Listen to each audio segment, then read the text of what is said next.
Hi, I'm Jess Irvine, personal finance expert, and I'm going to run you through 5 strategies you can arm yourself with today to help protect your financial well-being amid the rising cost of living.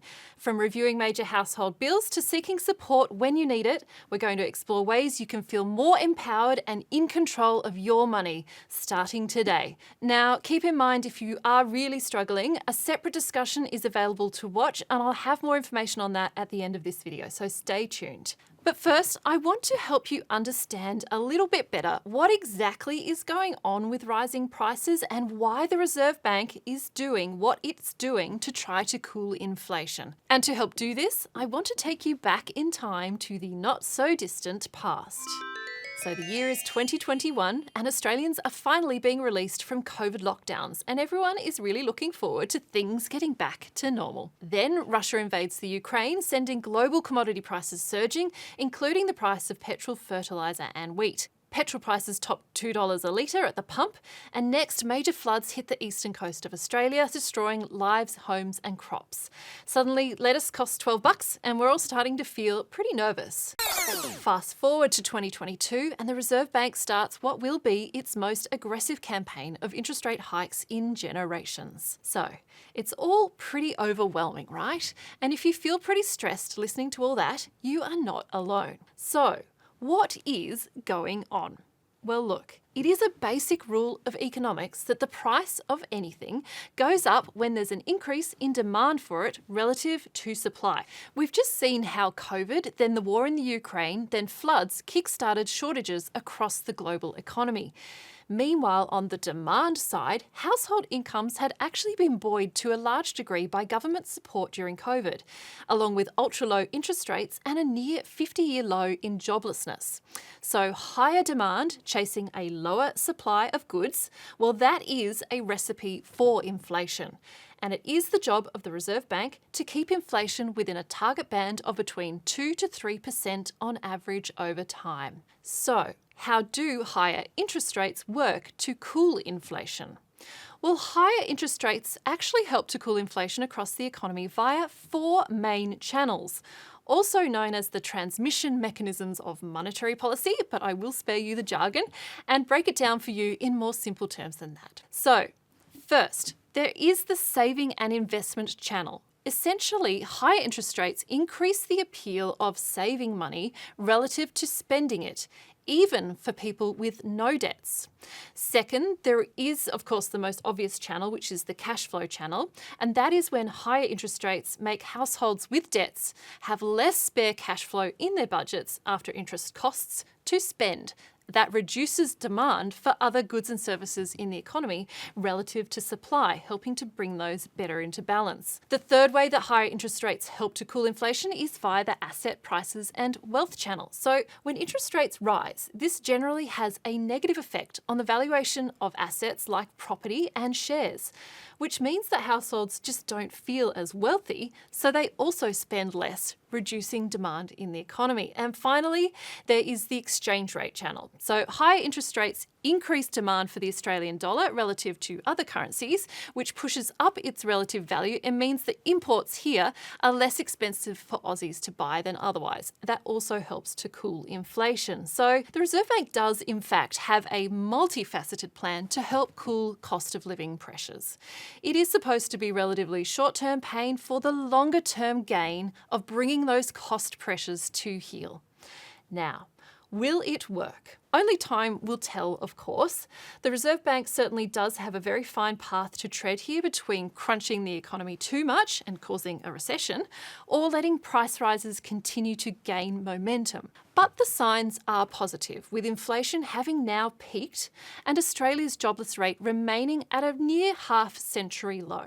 Now, what can you do about it? Of course, it can feel like a lot of this is completely out of our individual control, and to a large extent, it really is. All we can do is focus on our own household budgets and cutting back where we can. Which brings me to my first strategy for protecting your financial well-being amid these rising costs. So number 1 is to focus on what you can control. Clearly, there are many forces at play that individual households have very little control over. So if you're in a situation of having to take a much closer look at your finances and behave differently, whether it's cutting back on discretionary spending or trying to find ways to boost your income, you're not doing anything wrong, and this is exactly entirely the point. Policymakers are trying to make us all a little bit more discerning when it comes to paying for stuff, so that the price of things can't just keep going up. We're all being asked to think a little bit more carefully about money and to not spend it as freely as we once did. So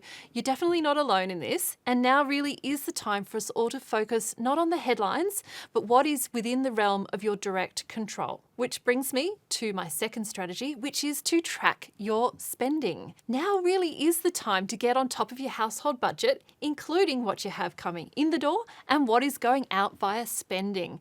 We have a whole nother discussion on this on the Cost of Living Hub, and I'll put a link to that one at the end of this. But perhaps the simplest place to start taking control of your money is to simply start observing your present spending habits. You can start by simply writing down with a pen and paper where your money is going each time that you spend money. Or if you prefer to use an app, there are features in the Commbank app to help you stay on top of your spending. It can, for example, be just as simple as making sure that you've turned on notifications so that you do get an alert every time you spend money. The app also has a cash flow view and a spending tracker tool to help you identify and categorize your areas of spending. And the Bill Sense feature can help you to start anticipate those upcoming major expenses. So simply becoming a more mindful observer of where your money is currently going should start to assist you identifying areas where you can start potentially cutting back. Which brings me to number 3, reviewing major household bills. In the hunt for savings, it really pays to focus on the big rocks of your budget first before you go hunting around for the smaller savings. And I have something to help you visualize this. Imagine that your budget is this jar and the balls are all the expenses that you need to pay for. So what you really want to do is be focusing on the big rocks or big balls first to free up space in the budget, because spending time trying to get these little ones out, you take out coffee, whatever, that has less of an impact in freeing up space for you. So the one that you really want to focus on first is housing. Housing is, of course, the biggest expense for most people, and I want to talk about renters and mortgage holders. We know that renters are feeling the pinch, so for you, it's about keeping an eye out for what rents are going for in your area so that you can politely push back against those rental increases. And also, it's important for you to know your tenancy rights, so that's including the right to go to a tribunal if you do need to push back against an unreasonable rent hike. For mortgage holders, you want to health check your mortgage every so often to make sure you're happy with your current rate and loan features, including, where possible, making full use of a mortgage offset account to reduce the interest you pay. Speak to a Commbank home lending specialist about your options. After housing, groceries are actually often the second biggest expense for many households.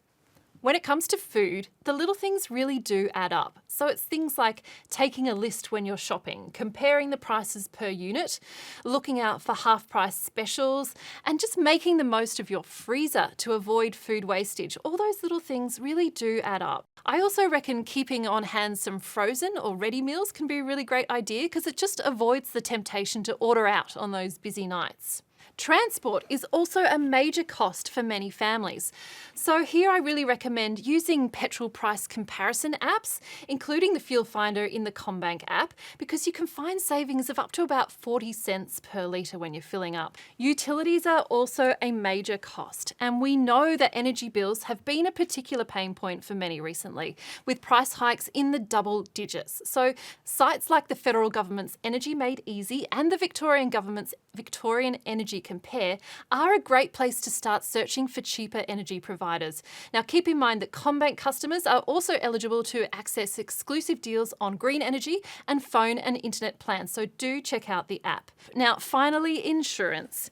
I know it's not the most glamorous of topics, but reviewing your coverage, your excesses and shopping around can help you identify ways to trim your premiums without ditching your cover. So consider this for your health, car and home insurance. Now, once you've reviewed all of your expenses, it's time to make sure you're also receiving all the financial benefits you may be eligible for. The Benefits Finder tool in the Commbank app is a really great place to start. You just search Benefits Finder in the app to begin. It's just going to ask you a few simple questions, and in return, it connects you to information about grants, rebates, and concessions that you may be eligible to claim.